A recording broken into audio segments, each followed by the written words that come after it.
Hello and welcome back to another Feature Friday. Today we find ourselves at the Confederate Cemetery here on Johnson's Island, and we're going to learn a little bit about the history. Johnson's Island is located in Sandusky Bay in Ottawa County, Ohio. Johnson's Island was a Union prison for Confederate officers during the Civil War. The prison operated from April of 1862 until September of 1865.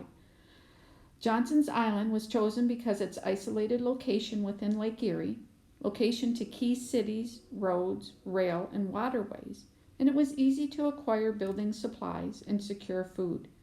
The U.S. government abandoned the island in November of 1865, and control reverted back to Leonard Johnson. In 1904, the Daughters of the Confederacy purchased the cemetery and donated the 1-acre property back to the U.S. government in 1931.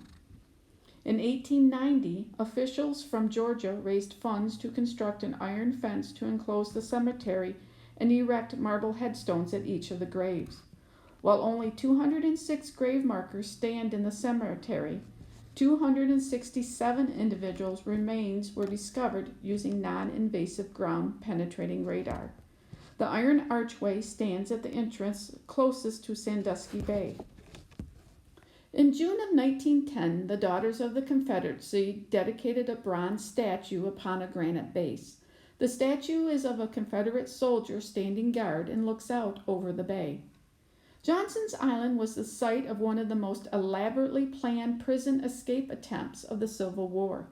In September of 1864, Confederates seized control of the passenger steamship Philo Parsons.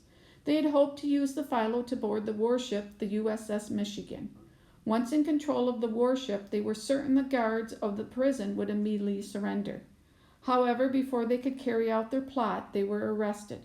As a result, 2 forts were constructed in the winter of 1864, Fort Johnson and Fort Hill. The cemetery remains the only link to Johnson Island's prison history and was designated a National Historic Landmark by the National Park Service in 1990.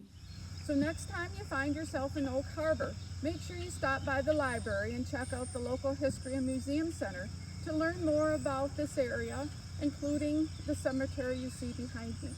And check back for another Feature Friday.